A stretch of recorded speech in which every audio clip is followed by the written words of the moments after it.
Olá para você que nos acompanha pela Rádio Defensoria, eu sou Adriana Carla, nós estamos aqui para mais uma edição do Conversas Inclusivas e hoje tem um assunto muito interessante que eu trago para você. Nós vamos falar do diagnóstico tardio do autismo e ampliação de direitos. Tudo isso aqui no Conversas Inclusivas. E hoje, para conversar com a gente, nós temos o nosso ilustre convidado que está aqui conosco, o deputado federal Zé Haroldo Catedral, que vai também nos trazer mais informação, inclusive sobre a lei de sua autoria aí, que incentiva o diagnóstico do TEA.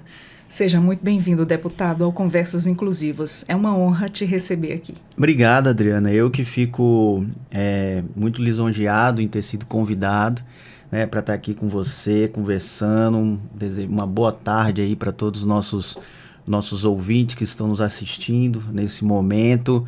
E vamos falar um pouquinho sobre a lei da minha autoria, a lei 15.256, que foi sancionada pelo presidente Lula em novembro do ano passado, né? E é uma vitória para toda a comunidade TEA do Brasil, uma lei que incentiva o diagnóstico tardio do autista adulto, né? Nós sabemos que com os avanços que nós temos hoje, né, na infância, muitas crianças já recebem o diagnóstico correto, já começam os seus tratamentos, né, e a evoluir dentro do espectro, mas a gente sabe que existe uma população adulta que ainda não se compreende, que não sabe o porquê não consegue ter um convívio social, ou não sabe o porquê tem uma sensibilidade sensorial.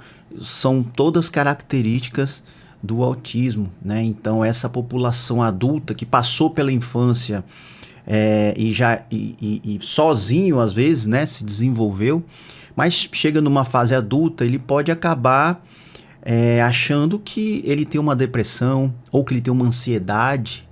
Então ele pode acabar sendo diagnosticado de maneira errada e consequentemente passando pelo tratamento errado, né? Então essa lei ela veio justamente para incentivar esse diagnóstico tardio nos adultos, né? E para que eles alcancem, né, os seus direitos como autista e que também faça com que as políticas públicas alcancem essa parcela da população.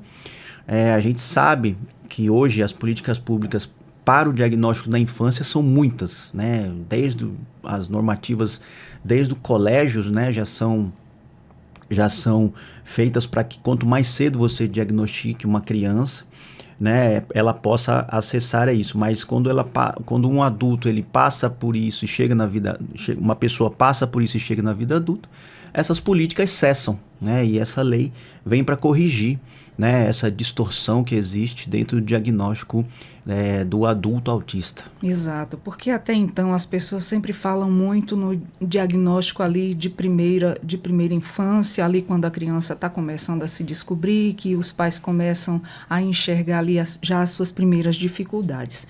Então, é muito importante sim se diagnosticar quando novinho, porque dali já começam os estímulos e ali já tem já começa as terapias, os tratamentos e o desenvolvimento, né? Acontece. Agora sim, essa questão de adulto, o adulto daquela época onde não se falava muito em autismo, não se sabia muito sobre ainda o que era, as pessoas ainda não conseguiam distinguir uma característica de autismo para outra, comparava-se muito com outra síndrome que dá-se o nome, não me recordo agora, mas enfim, era muito confundido e ninguém sabia discernir realmente o que era e ficava ali todos sendo tratado por igual, sem agir ali no ponto X. E hoje não, hoje já tem muito mais estudos, já tem um olhar melhorado para esse adulto.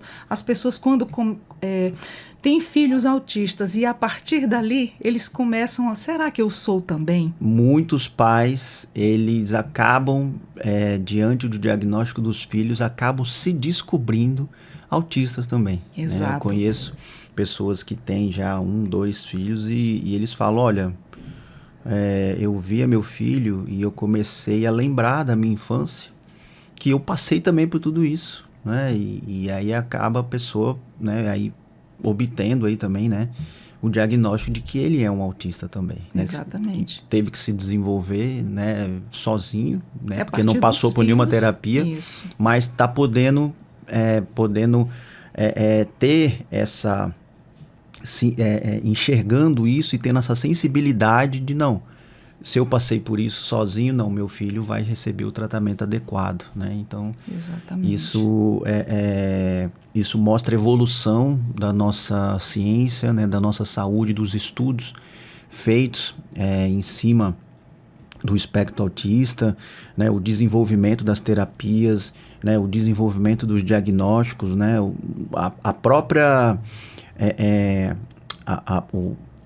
o próprio tempo que se leva para diagnosticar está diminuindo também, né? Já estão sendo feitos estudos utilizando inclusive inteligência artificial que conseguem já de uma maneira, claro, que envolve o diagnóstico, ele é muito complexo, né? Porque envolve vários parâmetros, mas a tecnologia já está ajudando a diminuir o tempo, né, em que se dá esse diagnóstico. Recentemente eu li um estudo dos Estados Unidos que eles colocam já crianças a partir ali de 1 ano e meio a 2 anos de idade, já colocam ele dentro de um programa, né? Ele passa várias imagens para a criança e de acordo com que a criança presta atenção ou não, ele emite, olha, possivelmente pode ser que essa criança tenha o espectro, então passe a investigar mais a fundo, né? Então, o nosso desenvolvimento da nossa ciência, da nossa saúde, das nossas tecnologias estão, e também dentro das terapias, as terapias estão se desenvolvendo muito, né, e muito rápido, trazendo evolução para as nossas crianças, né? Isso é muito importante. Então, o mundo que a gente vive hoje é um mundo muito mais sensível, né, ao estudo do autismo, né? Isso vem fazendo com que as nossas crianças cresçam, se desenvolvam e possam, né, chegar na vida adulta completamente, digamos assim, adultos funcionais, né? Que Exato. não dependam mais da mãe ou do pai, consigam ter a sua independência, consigam caminhar aí ao longo da vida, né, com a sua funcionalidade humana, né? Exato, mesmo sabendo que tem vários, desde o mais severo do autismo, Sim. o mais severo ao mais leve. É tanto Sim. que o mais severo ele já é ali diagnosticado, já está visível, né? Sim, ele geralmente é não verbal, né? Não verbal, possui estereotipias exato. muito fortes. Né? Várias limitações. Várias limitações. Né? Em questão de, hoje em dia, a criança ela tem seletividade alimentar, hipersensibilidade ao toque, hipersensibilidade auditiva, e todas essas questões traz aí dificuldade para os pais que estão ali de frente, para as mães que estão ali de frente também. E tem os casos também que são os diagnósticos tardios em adultos, que eles começam a se ver nos filhos e de repente a se identificar com alguma daquelas características, né? Pelo fato, a maioria não gosto muito de socializar, não gosto muito de barulho, e N fatores, né? Porque vai muito diferente de uma pessoa para outra. Nem todo autista é igual, nem todo autista anda na ponta do pé, nem todo autista tem estereotipias, uns têm, outros não, sempre assim, é bem diferenciado de um para o outro. Então, assim, a gente precisa vivenciar ali para poder entender, ou então as pessoas que abraçam a causa, né? Hoje a população, a comunidade tem que, não é responsabilidade minha, eu não tenho, sim, enquanto população, sim, hoje a cada 31 nascidos, um é autista. Então, assim, se esse número vem diminuindo. Exato. Enquanto eu, como ser humano, não me importar mais com a vida do outro, que tipo de ser humano sou eu, né? A gente tem que praticar a empatia. Isso. E pensar sempre, e se fosse comigo? Porque, às vezes, a maioria das dificuldades é quando você vê uma criança em crise na rua. Os pais são muito julgados em questão de a mãe não dá limite, né? Ainda existe, infelizmente, muito julgamento, né? Pessoas ignorantes, para mim, são pessoas que julgam dessa maneira e que acham que isso aí é falta de chinelo, isso é falta de corretivo. Eu já ouvi coisas realmente absurdas, assim, coisas absurdas que a gente escuta.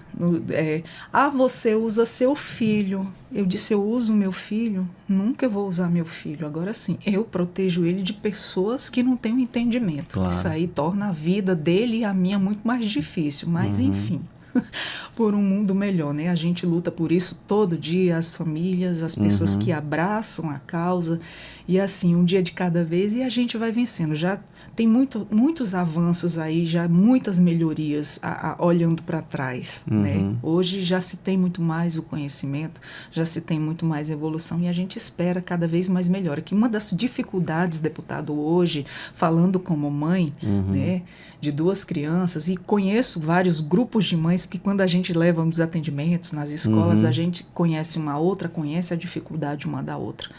A maior dificuldade são dessas mães que elas param de trabalhar, que elas se dedicam ao cuidar dos filhos, a levar para os estímulos ali que é ofertado pelo SUS.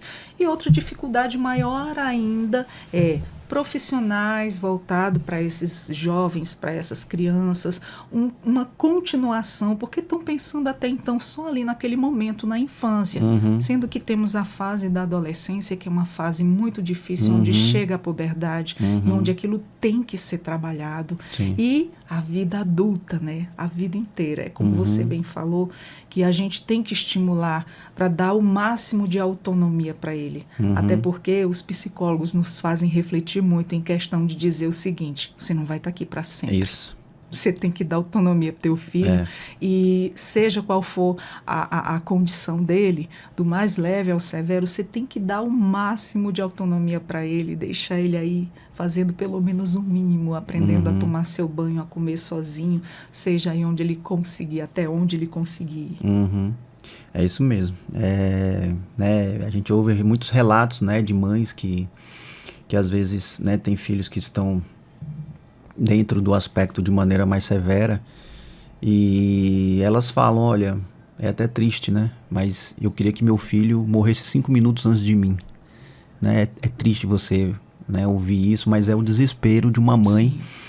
Né, como você disse, né, não são todas as famílias atípicas que conseguem, sim, muitas vezes ter consegue colocar o filho dentro de um tratamento adequado, né? Você às vezes fica dependendo do tratamento público, esse tratamento é demorado, né? Tem até uma outra lei minha que foi aprovada que fala também sobre o prazo de validade para os laudos, né? É uma coisa absurda você ter prazo de validade para um laudo de uma... Eu também acho. De uma especificidade que você tem que renovar o laudo. Como que renovar o laudo se a criança vai ser sempre um autista? Então, não tem cura, ele vai ser assim para o resto da vida. Vai ser assim, então é um absurdo, né? É uma burocracia a mais que a gente aprovou, acabou lá na Câmara. Recentemente agora o senador Romário também aprovou lá no Senado um projeto dele também que acaba que o projeto da Câmara foi para o Senado e o projeto do Senado foi para a Câmara. Vamos trabalhar lá para ver qual que é sancionado primeiro, né? Que o que importa é a gente beneficiar as famílias atípicas, né? Mas voltando um pouquinho sobre a lei, né? Então essa lei, a 15256, ela altera a lei 12764, que é a lei da Política Nacional de Proteção dos Direitos da Pessoa com Transtorno de Espectro Autista, né? Então, a gente, ao incentivar esse diagnóstico em adultos, aquele adulto também passa a ter os direitos que estão na lei 12.764. Isso é muito importante, né? São direitos que vai desde um estacionamento, por exemplo, né? Exato. Até mesmo um tratamento mais complexo via rede pública, né? Então era uma lacuna que existia dentro da lei de proteção, da Política Nacional de Proteção, e agora com essa lei da minha autoria que foi sancionada, a gente cobre essa lacuna, né? E a gente traz aí mais direitos, né, para toda a comunidade TEA do Brasil. Abrir mais caminhos, né? Acesso aos direitos dessas pessoas também, né? Enquanto as mães realmente elas pensam muito nos filhos e esquecem delas também, como muitas famílias aí já têm sido pai, mãe diagnosticados com TEA. Eu que sou da comissão da pessoa com deficiência, Adriana, eu estou no meu 4º ano de mandato, e pelo 4º ano eu sou membro da comissão da pessoa com deficiência, já fui vice-presidente 2 vezes. E uma coisa que a gente discute muito lá é quem cuida de quem cuida. Exatamente. Né? Porque a gente vê mães esgotadas, né? A gente vê mães desenvolvendo burnout, a gente vê mães desenvolvendo depressão por conta do cuidado excessivo, ter que estar sempre em alerta. Né, em alerta 24 horas. Um exemplo na sua frente, deputado, que quando chegou a pandemia, que eu estava naquela correria, ainda não tinha conseguido voltar a trabalhar na minha função. Eu estava só nos cuidados com as minhas crianças, levando para o atendimento, outro em fase de diagnóstico, né, sendo ali observado pelos profissionais, e tudo pelo SUS. E graças a Deus, no tempo, eu tive essa vaga lá, fui abençoada, porque assim, na época também eu não trabalhava, não tinha condições de custear nenhum tipo de atendimento. E aí, nessas levadas aí às minhas crianças, a psicóloga falou assim para mim, se você parar nessa tua rotina de vida, isso tantas outras mães também que passam por essa situação, se você parar, você vai cair por terra. Eu digo, nossa, por quê? Porque você está ocupando a tua mente. Então chegou a pandemia. Eu acredito que não só foi eu como mãe, como muitas mães também passaram por essa situação. Quando chegou a pandemia, que todo mundo se isolou dentro de casa, eu tenho o meu autista de 17 anos, que é o do meio, ele é não verbal, ele repete muito, tem a fala perfeita, mas como o doutor Lessa falou, ele não tem a comunicação. E aí o que acontece? A pandemia chegou, só resumindo a história, que precisa entender o que é que uma mãe passa. Naquele isolamento, eu fiquei com um medo excessivo dele ficar cansado e não saber expressar para mim o que é que ele estava sentindo. Então, minha cabeça foi à loucura. Eu adquiri síndrome do pânico, ansiedade em alto grau. Até então, a ansiedade que a gente tanto falava, eu pensava que era uma pessoa muito ocupada, atarefada, que corria ali com seus afazeres. Não foi nada disso. Ela foi para o corpo, não foi só na minha cabeça. Ela foi para o corpo, me deu taquicardia, fui parar no HGR umas 4 vezes, com muita falta de ar, sem respirar. Chegando lá, me colocava naquela máquina, fazia exames, não dava nada. Era o pânico. Era o pânico. E aí tive que ir para o psiquiatra também, fazer um ano de acompanhamento, com psicólogos também. Graças a Deus hoje está sob controle. A gente sabe que qualquer gatilho pode desencadear, mas pelo menos eu já sei o que eu tenho. E tudo isso pelo autocuidado de uma pessoa que não sabe se cuidar, e tantas outras mães.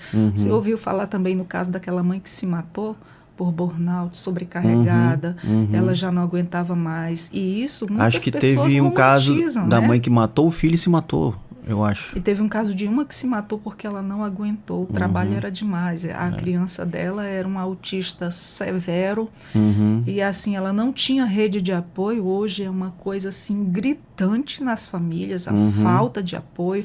Muitas vezes essa mãe tem até um companheiro. E muitas vezes o companheiro ainda abandona a mãe. Exatamente, acontece muito. A gente tem muitos casos, né, de infelizmente, um homem quando vê que o filho está no espectro, ele simplesmente abandona, vai embora, some. Né? Isso acontece. Isso não é. Isso. Não são exceções. Acontece muito. Muito. A mãe que passa ali a cuidar sozinho daquele filho, né? Aí a gente entra em outro problema. Tudo bem. A mãe ela consegue ali pelo menos o mínimo que é o BPC, né? Não é o suficiente. Mas não é o suficiente, mas consegue aquele mínimo, né? Vai levando a vida ali do jeito que consegue. Muitas trabalham em casa quando conseguem. Né? Mas só que aí a gente agora, eu também faço parte da comissão de defesa da pessoa idosa. Então, teve um assunto que foi concomitante na comissão de defesa da pessoa com deficiência e da defesa idosa. Mulheres, mães que entram na terceira idade, né? Muitas vezes o filho, por conta do autismo, ele também tem outras comorbidades, ele morre antes da mãe. Só que assim, ele falece, né? Mas a mãe já está idosa. Então ela perde o BPC por conta do falecimento do filho. Só que ela já tem 65, 67 anos e nunca contribuiu porque nunca trabalhou. Porque a vida dela foi cuidar do filho. Exato. Então ela se vê na terceira idade, no momento em que ela já não tem força, né, para estar desenvolvendo um trabalho laboral. Exatamente. Sem nenhum tipo de renda. Exato. Isso é terrível, terrível. A gente está trabalhando. Muito. Acontece muito. A gente pensa que são poucos casos. Não, tem muito caso de mães idosas que passaram a vida cuidando do filho, né, e sobrevivendo ali com o BPC. E a partir do momento que esse filho falece, ela fica sem absolutamente nada. O INSS não cobre ela, então a gente está ali trabalhando junto na comissão para aprovar leis que protejam essa mãe que cuidou, né, a vida toda e não pôde trabalhar, não pôde contribuir, né, com o INSS. Como é que essa mãe vai viver, né? Ela fica numa situação de extrema vulnerabilidade. Mercado, né? de trabalho já não aceita porque tem idade. O nosso corpo de mulher com esses hormônios a partir dos 40 anos, que nos impossibilita de muitas coisas. E começa a aparecer muita coisa no corpo da mulher, porque a mulher ela tem uma sobrecarga muito grande. Principalmente as mulheres que têm mais vulnerabilidade. Enfrentam aí muitas dificuldades, carregam um peso sobre os ombros assim, tamanho. Ela, além de ser mãe, esposa, dona de casa, e tenta trabalhar fora, muitas assim, e se divide aí em 1000 pessoas em uma só, né? Essa mulher fica sobrecarregada. E como o senhor bem falou, muitas deixam de estudar, de trabalhar. Deixam de fazer tudo. Para se dedicar ali à família. É como um casamento também. Às vezes ela se dedicou tanto ali à família, né? Ficou ali para dar suporte a todo mundo, ao esposo, aos filhos, e não pôde se qualificar, não pôde estudar, ficou ali tomando conta da casa. Assim é uma mãe atípica também, né? Ela se dedicou ali ao filho, não teve rede de apoio, era só ela. Não tem companheiro. E aí chega no momento que ela se viu sozinha também. Sozinha. Sem nenhuma fonte de renda. Sem nenhuma fonte de renda. Então, assim, né, são pessoas que ficam totalmente à margem da sobrevivência, né, dentro da nossa sociedade. E a gente precisa, como político, né, a gente precisa trabalhar para resolver essa questão que é muito, muito séria mesmo. E que olhar, assim, imprescindível, né, a essas mulheres, assim, a gente fica, assim, muito maravilhada em ver alguém pensar na gente. Eu digo a gente como um todo, mães atípicas, né, isso é muito importante. Não ficar esquecida depois de enfrentar, assim, uma batalha, porque é uma batalha, por mais que você lute ali com todo o amor do mundo, que é o carinho de uma mãe, eu acho que o amor da gente dobra, triplica, porque ele tem as necessidades dele e a gente tenta suprir a qualquer custo. E aí se torna um fardo, sim, pesado. Não porque você não goste, não ame o seu filho, mas porque é difícil. Mas é desafiador, né? E aí a gente, quando tenta, assim, ler, estudar, se capacitar para poder lidar, você ainda se barra diante de muitas dificuldades, com o preconceito que assola aí todo dia. Né? A gente fala muito sobre essa questão que as pessoas têm que entender, têm que respeitar, porque, assim, não faça comigo o que você não gostaria também de passar. A gente sempre está enfatizando isso direto. E muitas mães, muitos grupos de mães, quando se reúnem, a fala é uma só. A dificuldade, né? O acesso aos direitos também muitas vezes é negado. As pessoas sempre falam, se bota muito no papel, a gente quer ver na prática. Porque quando a gente vai atrás dos nossos direitos, muitas vezes a gente não encontra, bate na porta e essa porta não abre. Mas e que bom que muitas pessoas, representantes nossos, como o senhor também está olhando pela gente, isso assim é muito gratificante. Todo o meu trabalho legislativo, nesses 4 anos, está sendo realmente voltado para desenvolver, né, matérias de leis que realmente tragam mais direitos, né, para a comunidade autista, né, e também para os idosos, para a terceira idade, né. Eu venho me empenhando muito nisso porque eu acho que são questões muito humanas, sabe?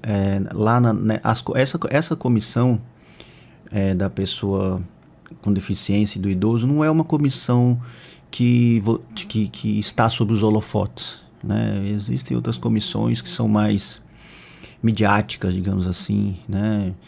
Inclusive até com recursos, né? As famosas emendas de comissão são recursos que ficam nessa comissão. E a comissão da pessoa com deficiência não tem recurso nenhum, né? São realmente comissões para quem quer estar lá trabalhando numa questão humana, né? Que envolve nichos da nossa sociedade, mas nichos que precisam de muita ajuda, né, principalmente de um político. E é por isso que eu tô lá, né, e pretendo, se Deus quiser, né, a população assim enxergar, nos próximos anos continuar trabalhando também para a gente aprovar mais leis que tragam mais direitos, né, que façam como que você falou, que as coisas saiam do papel, né, e cheguem realmente nas famílias, né. Eu não tenho, eu não venho de uma família atípica, né, eu não tenho nenhum caso na minha família, mas eu tenho aquela coisa que você falou. Empatia. Se a gente não souber sentir a dor do outro, então eu não serviria para estar na política, né? Perfeito. Então eu trabalho, quando eu entrei, né, quando eu fui eleito, não fui eleito com essa bandeira. As pessoas podem procurar na campanha lá de 2022, em nenhum momento eu falei que eu ia ser o deputado que ia lutar pelos direitos do autismo, nunca falei isso, nunca pedi voto, mas assim que a população me deu essa oportunidade de assumir uma cadeira, eu falei, eu vou trabalhar por essa parcela da população, porque eu sei que precisa, né? As famílias atípicas do Brasil precisam de mais políticos engajados nessa causa, né? E eu me comprometi comigo mesmo, né, de que eu iria, nesses anos meus como deputado federal, tá sempre ali lutando, né, e tô conseguindo isso, né, a aprovação de 3 leis e essa que foi sancionada já está valendo, realmente é uma vitória, né, que eu tenho muito orgulho, né, a gente sabe que eu sou um só, mas eu tô fazendo a minha parte, né, para melhorar a vida das famílias atípicas, e nesse primeiro mandato eu já consegui isso, mesmo que pouquinho, mas eu já consegui. Isso me deixa muito feliz, né? E também a gente, deputado federal, tem acesso a recursos, né? E a gente vem ajudando uma instituição muito importante aqui do nosso estado, que é a UPA, né? A União de Pais e Pessoas com Autismo, né? Eu coloco recursos lá, né, para Muri, chamo ela de amiga minha, Muriane.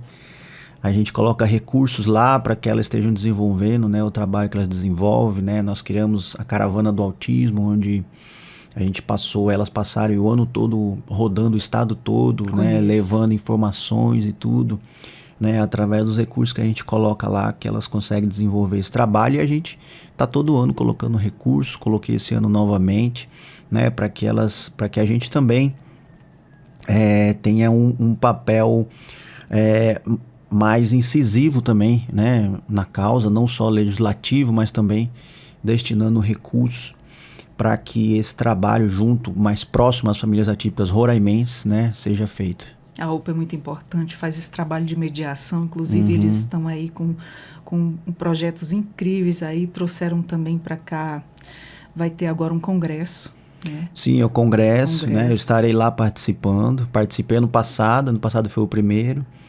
Agora é o segundo congresso também, eu dou apoio lá para elas, para a realização desse congresso, e se eu não me engano é agora de 5 a 8 de março. Com informações inovadoras, com profissionais capacitados, competentes, que vêm ali trazer tanta informação para o público família, quanto também para os profissionais, para os representantes, para as pessoas que estão ali abraçando a nossa causa, e isso é muito gratificante ver tudo isso acontecer. E se eu não me engano já estão esgotadas as entradas. Sim, já esgotaram então as demonstra, entradas, né, que a grande procura, né, um grande público que a gente tem aqui em Roraima, né? Isso, Defensoria também, nós temos uma vez ao ano, agora em abril, nós vamos ter um mutirão da inclusão, que foi o ano passado, aconteceu em abril, foi muito importante, né, aquela ação inteira, prestando atendimentos jurídicos às mães, né, facilitando ali ao máximo a vida daquelas mães que andavam com seus filhos, mães ali sendo voluntárias,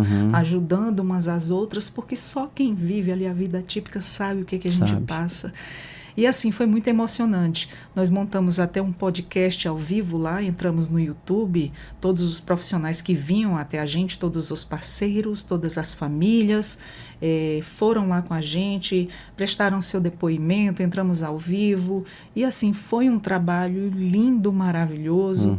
Eu vi aquelas mães lá embaixo, voltei aos tempos mais difíceis em que eu passei. Hoje, graças a Deus, já está bem ameno, já está bem encaminhado. E assim, a lágrima rolou, não teve para onde, eu me vi ali naquele momento, e assim, foi muito emocionante. E as mães que vinham também conversar, né? Teve mães também, relato de mães que estão se especializando. Hoje nós temos assim uma dificuldade na questão de psiquiatras, né? Eu vi falar que também tá uma dificuldade aqui no estado de TO. Tinha essa mãe que está fazendo, já tem turmas de teologia, de TO, né? Terapeuta ocupacional, se formando, inclusive mães de autistas se qualificando, porque sabe, tanto eu vou trazer benefício para o meu dentro de casa, como vou ajudar os demais. Sim. E isso é muito bonito. Vou tratar meu filho e tratar os Exatamente. Teve um relato dessa mãe, inclusive está lá gravado no YouTube, também foi o Conversas Inclusivas, foi onde nós estreamos o nosso podcast. Legal. Foi muito emocionante, deputado, levar, ajudar pelo menos... em forma de informação, né, e levando ali o que estava acontecendo naquele momento para essa comunidade, né, foi muito bonito, foi muito importante esse trabalho da Defensoria também, que é super parceira. Que legal. Foi maravilhoso. Bacana. Contamos com a sua presença no próximo Conversas Inclusivas. Só me convidar que eu venha. Se Deus quiser, no mutirão da inclusão da Defensoria, que foi muito lindo. Então, mas assim, a gente falando nos direitos dessas pessoas, a gente sabe que quanto cidade a gente já tem lá nossas dificuldades, mas como garantir que essa lei chegue de fato aí aos municípios e à ponta de atendimento, né, que é onde a vida acontece? Fiscalização, né? A gente tem que cobrar o ente responsável pela aplicação das leis, né?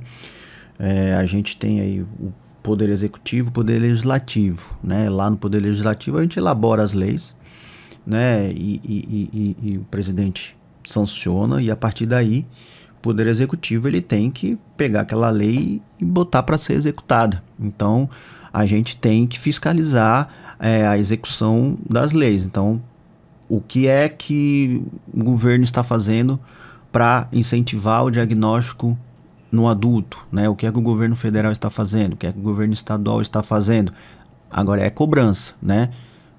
A lei, digamos assim, ela autorizou a ser feito, né? Agora tem que ser feito. Quem é que faz? O Poder Executivo, que é quem executa, quem tem orçamento, quem tem, né, quem cuida da saúde, da educação, enfim.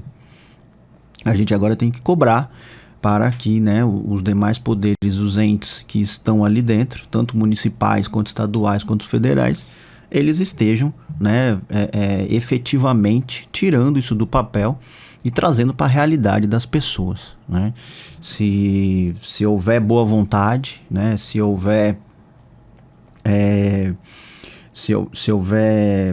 boa vontade, se houver maneiras que isso seja feito, isso tem que ser feito, porque agora é lei, né? Passa a ser um direito da pessoa e realmente a gente tem que cobrar, né? Como sociedade, né? Cobrar para que o que foi determinado em lei seja cumprido. Certo. A gente sabe também que o acesso ele ainda é desigual, né, no país. Como é que o parlamento ele pode contribuir, né, para os adultos e idosos que eles saibam que tem esse direito, né, ao diagnóstico? A gente pode contribuir, né, de maneira a estar ali elaborando leis, né, projetos de leis, levando informação para a população, divulgando, né, parlamentares engajados nessa causa, né, estarem cobrando os demais poderes, né, para que isso seja, né, está cobrando o Poder Judiciário às vezes para que determine também, né, a execução de leis como essa, né. Agora precisa, para que uma coisa ela aconteça, precisa que todos estejam engajados naquele tema, né. Não adianta eu estar aqui elaborando uma lei se quem tem que executar, né, não estiver com a boa vontade para fazer aquilo, né? Se o Poder Judiciário não estiver não der celeridade, né, aos vários casos que são judicializados todo ano pelas famílias, né? Então precisa haver um conjunto, né, de ação para que tudo isso que os direitos que já existem, que já são regulamentados, realmente cheguem até as famílias atípicas. Certo. E essa vivência da paternidade, ela muda uma forma de pensar o amanhã, inclusive para as crianças autistas que hoje crescem aí em um dia que serão adultas, o seu modo de pensar nessas crianças futuramente. O senhor é pai, né? Tive um filhinho agora, vai fazer 9 meses, é o Telzinho. É bebezinho. Bebezinho, tá lá em casa, filho? Primeiro filho. Então eu e minha esposa, a gente tá vivendo... fase da fofura, né? Tudo é lindo, tudo é muito gostoso. O pessoal fala que passa rápido, né? Então a gente tá tentando... E aproveitar cada segundo, aproveitar, né? cada momento com ele, principalmente, né? Maravilhoso. O momento da fofura, o momento que eles estão muito fofinhos, Sim. né?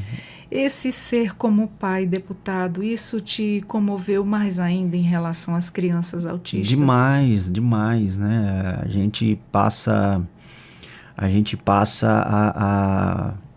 a viver, a pensar, né, como pai, a gente passa, eu acho que também a gente passa a sentir mais ainda a dor, né, que uma família típica, né, a gente pensa assim nas dificuldades, né, e você vê uma criança, ela muda sua rotina, né, de uma maneira tão intensa, então isso faz com que a gente queira lutar ainda mais, né, para ajudar ainda mais as famílias que mais precisam, né? Eu acho que esse momento que eu estou vivendo, eu acho que vai me impulsionar para estar trabalhando ainda mais pelas famílias atípicas do Brasil, né? E eu acho assim que o senhor, como deputado, vê tantas dificuldades da população, né, em se tratando aí da nossa comunidade autista. E assim, a gente sempre, como pais, vê assim, eu não quero essa dificuldade para os meus filhos, embora ele seja autista ou não. A gente vê as dificuldades do mundo e quando a gente é pai, mãe, a gente não quer que os filhos da gente passem por aquilo ali, né, por aquela dificuldade. A gente tenta ao máximo proteger. É o instinto protetor, né, sim. do pai, né, que todo pai, toda mãe tem, de querer proteger seu filho de tudo que existe de ruim, né, de todos os preconceitos. Isso. Né, eu acho que, né, com um pai e uma mãe atípica, esse instinto ele é muito mais forte, né, porque infelizmente sim, a gente ainda tem triplica. Muito preconceito, né, na nossa sociedade. Né, contra o preconceito, as dificuldades que estão ali à nossa volta.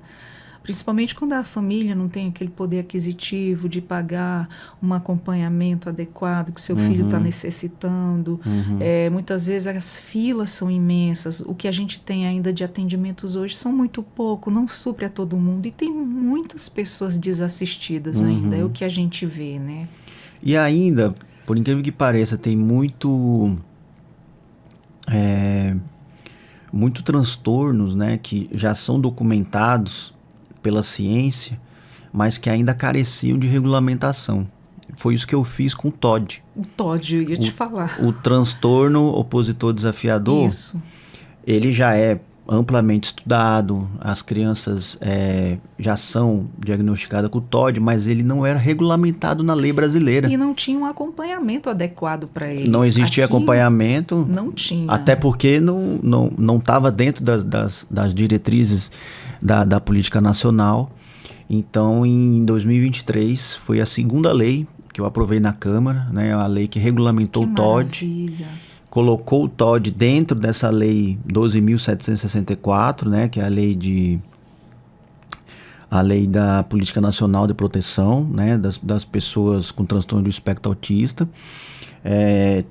Ainda não foi sancionado, foi para o Senado, né, eu estou acompanhando isso lá no Senado.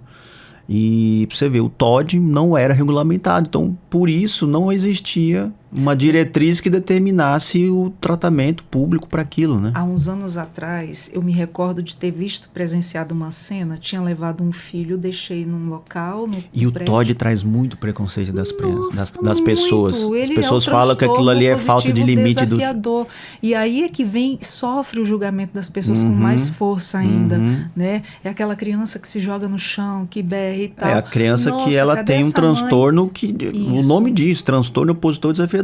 Ela é um transtorno que faz ela desafiar a autoridade. Isso. Né? Às vezes não é nem só o pai e a mãe, é qualquer autoridade. É qualquer pessoa. É o professor, é o pai, é a mãe, professor, é o tio, avô, qualquer um. E isso não é falta de limite, é realmente uma condição que a criança É um transtorno que a pessoa nasce. tem que passar, a criança tem que passar pela terapia, pelo tratamento. E agora eu me recordo uma cena de anos atrás, eu levando os meus filhos para acompanhamento e eu vi uma mãe muito desesperada. Ela teve o diagnóstico do filho pequenininho ainda já, com TOD, e aqui não tinha um acompanhamento adequado para essa criança.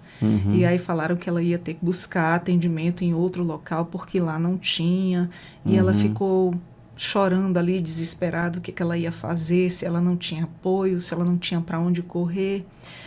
E a gente, quanto mãe, a gente vai lá tentar conformar e consolar de alguma forma, né? Dando um ombro amigo para aquela mãe chorar. Mas assim, a gente coloca o coração também naquela mãe. Meu Deus do céu, se para mim já está difícil, agora imagina para ela. E são essas situações que a gente presencia no nosso dia a dia, quanto mãe atípica. Você vê a situação dos outros também. Às vezes a gente acha que para a gente está difícil, tem gente muito pior. Tem. Nossa, tem. Como tem, deputado, como tem. Mas assim, muitas mães elas relatam também, né, a questão do medo do futuro dos filhos, né? Essa lei ela também é uma resposta a essas angústias familiares? Também é uma resposta, né? Claro que o principal objetivo era dar um alento para a pessoa que ainda não se descobriu dentro do espectro, né? Para que ela seja incentivada a ir atrás do diagnóstico, consiga o diagnóstico e obtenha acesso aos direitos, né? O objetivo principal é isso.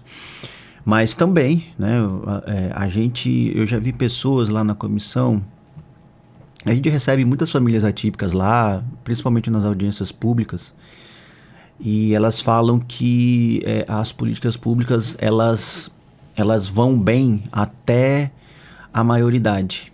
Depois dos 18 anos, e eu não sei se talvez, né, você tem um filho já com 17 anos. Ele está sem atendimento. Então, as mães, elas falam muito, olha, a criança ali, a primeira infância, né?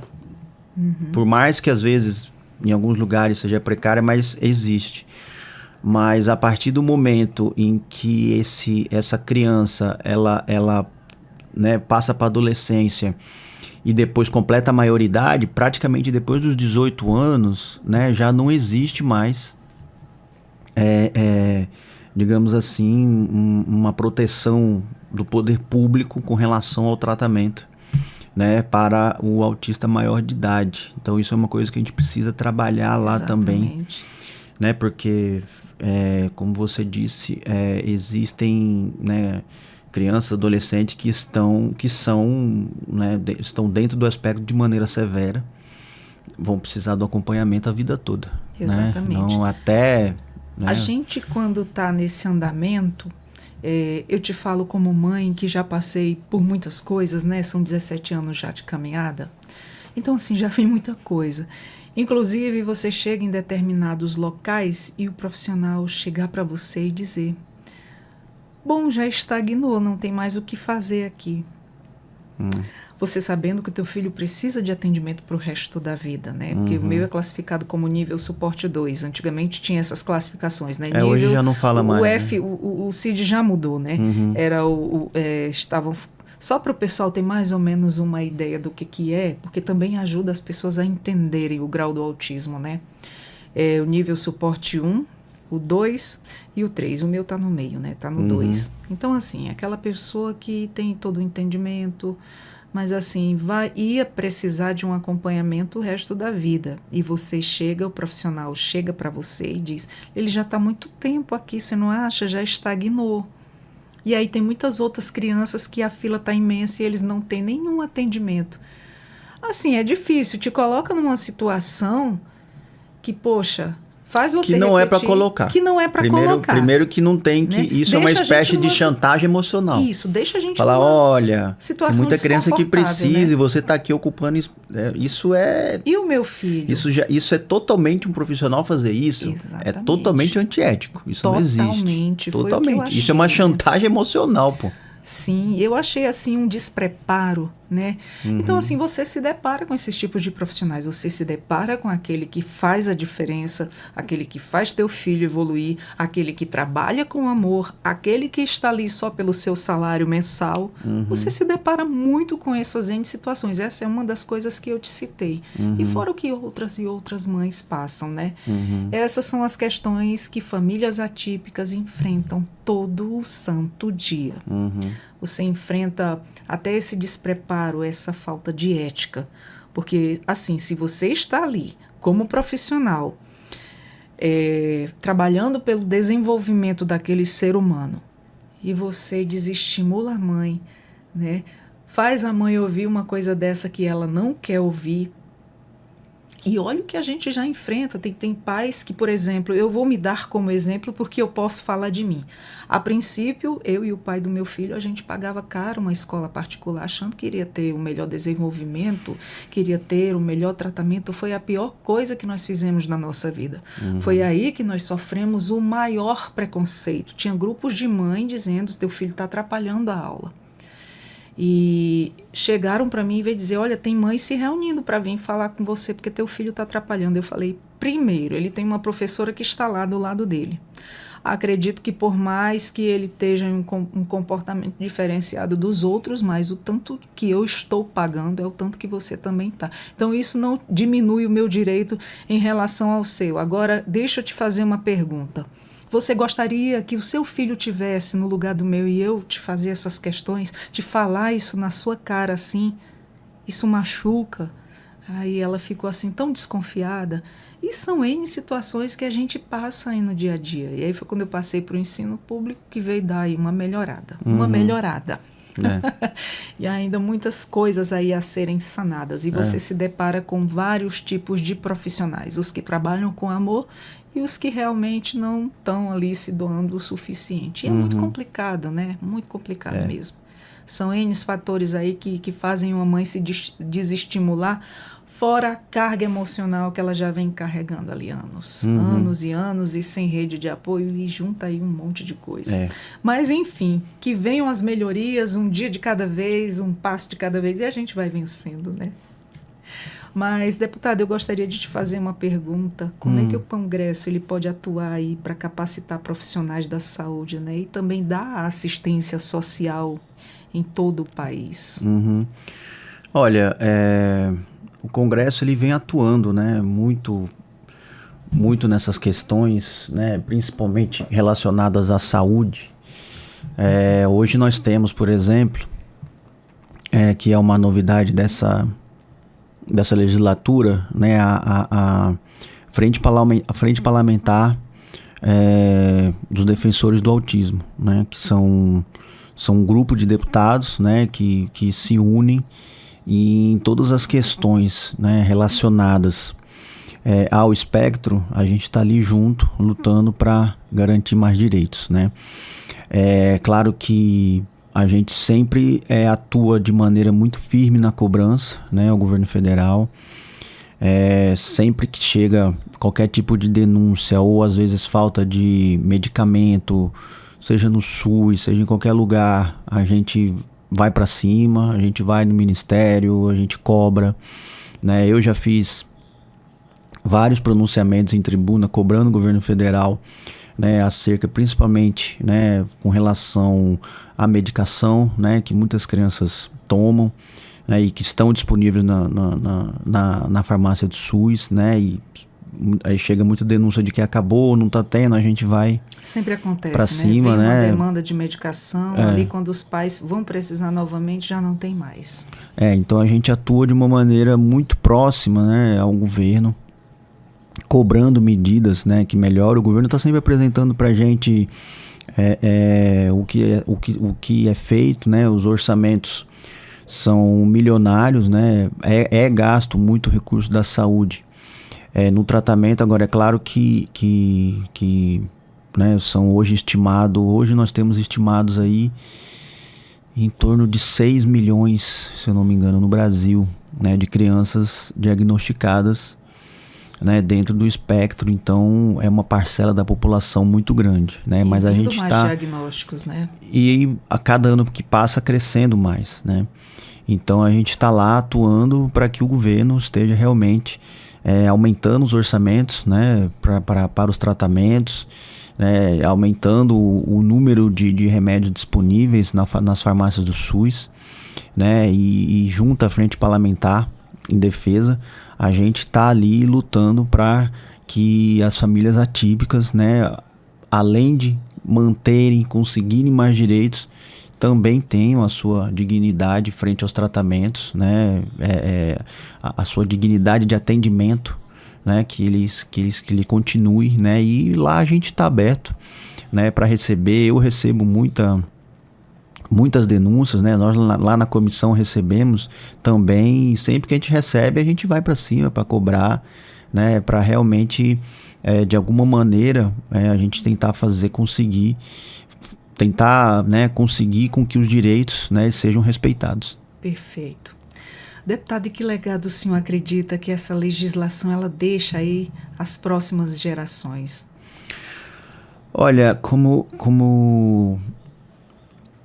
eu te falei, o meu legado político, legislativo, né, que eu quero deixar, né, é realmente leis que garantam ainda mais direitos para as famílias atípicas, né? A gente já conseguiu sancionar essa lei, né? A hora que conseguir sancionar a lei também, que acaba com o prazo de validade, vai ser outra vitória. A hora que a gente conseguir sancionar a lei que regulamenta o TOD, também vai ser outra vitória, né? E eu tenho outras leis que aí ainda não são aprovadas na Câmara, mas estão caminhando, né, nas comissões. Eu acho que o meu legado político que eu quero deixar, né, para as famílias atípicas é esse, né? É o trabalho que eu quero desenvolver, é o trabalho que me encanta, é o trabalho que eu sinto que eu entrei na política para isso, né? Como eu te disse, eu não tenho ninguém da minha família, né, mas eu sempre conto uma história, né? Às vezes as pessoas me perguntam, né, da onde é que saiu essa minha vontade de ajudar, não só a comunidade autista, mas as pessoas com deficiência em geral, né? Porque a gente atua na comissão, a gente atua, né, para todas as pessoas com deficiência. E eu conto uma história que talvez, às vezes o que acontece na nossa infância, né, reverbera por toda a nossa vida, né? Minha mãe é psicóloga e ela, quando eu era criança, 3, 4 anos de idade, ela tinha uma clínica onde ela fazia atendimento. Era uma clínica que promovia terapia para crianças com síndrome de Down, né? Nem se fala mais isso, agora é a trissomia do T21, né?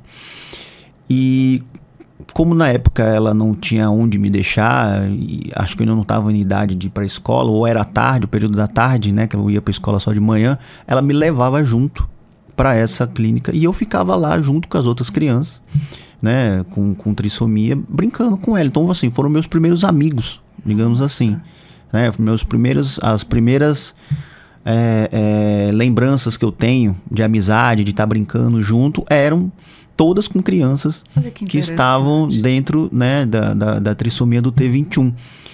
Então eu acho que quando eu entrei na política, foi natural para mim ir por esse caminho. Olha que interessante, né? Talvez eu sempre falo com minha mãe, quanto tempo? Não, você passava a tarde toda, você brincava. Olha que legal. Foram 2, 3 anos, né, desenvolvendo essa amizade com crianças, né, deficientes. Não tinha, deviam ter lá na clínica, não me lembro, mas devia também ter, né, crianças com autismo lá, porque era uma clínica de terapia, né?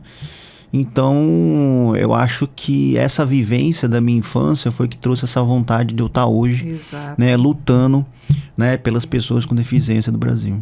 E o que essa vivência te trouxe, deputado? Empatia, respeito e um olhar de igualdade. De igualdade, né? Porque a criança ela ela não vê diferença. Para mim, eram meus amigos. A criança. Eram pessoas que... Eram outras crianças como eu, brincavam junto comigo. O que eu fazia, eles estavam fazendo ali também. Então, a criança ela não tem preconceito. Isso, né? É como eu ia te dizer, a criança ela não nasce com preconceito. Né? Vai muito da criação que ela tem, vai muito do que passam para ela, ali o que está em torno dela. Então, assim, como a sua mãe era uma psicóloga e tratava essas questões, tratava dessas crianças, então ali você teve essa vivência, esse olhar de igual para igual, é tanto que hoje essa empatia aí nos representando. É porque era uma pergunta que já me fizeram várias vezes. Olha, mas por que você foi por esse caminho? Você tem alguém na sua família que... Não tenho ninguém na minha família que seja autista ou que tenha alguma deficiência. Olha que incrível. Mas foi da sua formação, foi dessa minha... Eu acredito, né, que foi o que mais me atraiu, né, e eu acredito que tenha sido, né, por causa da minha infância que foi vivida ao lado, né, de crianças especiais. Que relato bonito. Que bonito, viu a sua experiência e que hoje você traz aí em forma de ajuda, né? De uma voz que nos representa, que cria leis e que venha muito mais coisas boas aí para nós, famílias atípicas. Bom, para a gente finalizar, a gente passaria a tarde inteira falando sobre esse tema. Ah, né? Eu passo a tarde toda porque é um assunto assim que, que merece ser olhado, muito debatido, muito certeza. Olhado. Com certeza.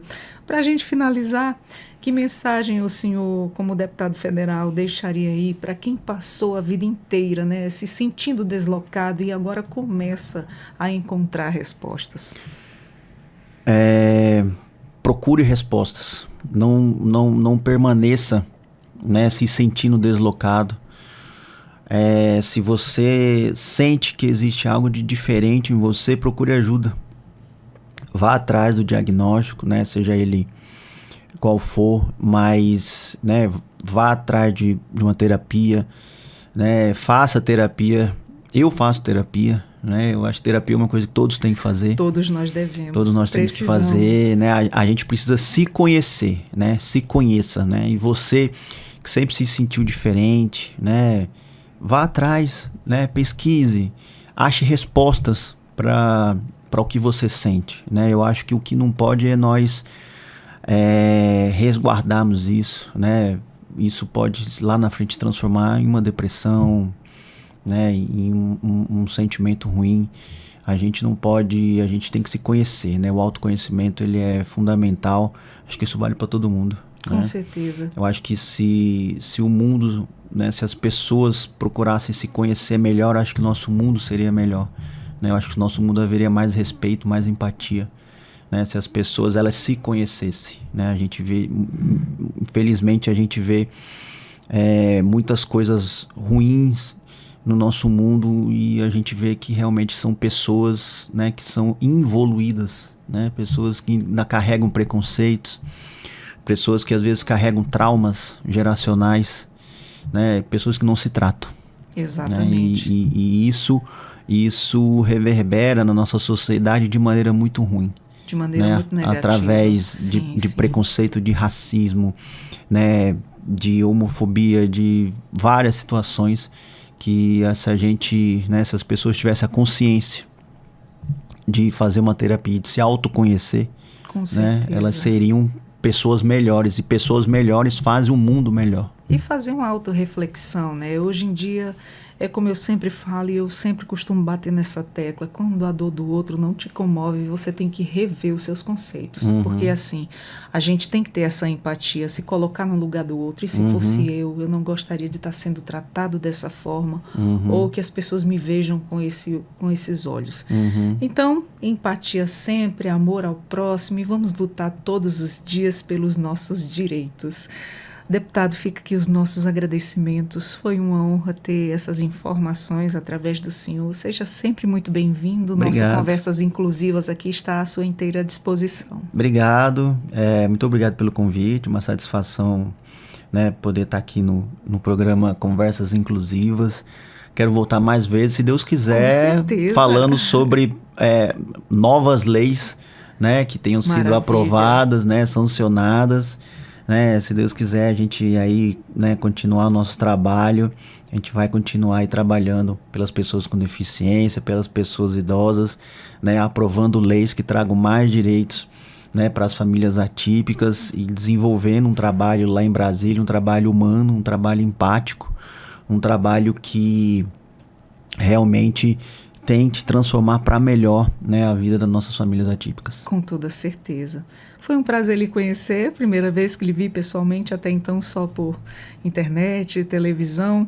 E eu fico assim, em nome de todas as mães atípicas, muito grata por estar nos representando, por criar leis aí que nos dão direitos e fazer a gente ser enxergado cada vez mais para a gente ter cada dia mais melhorias para nós, famílias atípicas. Muito obrigada, deputada. Obrigado, Adriana.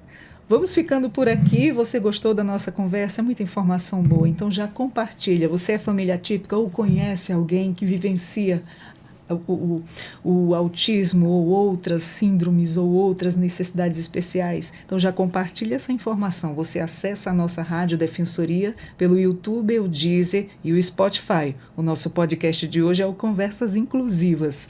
E eu sou a Adriana Carla. Vamos ficando por aqui e até a próxima. Obrigada pela companhia.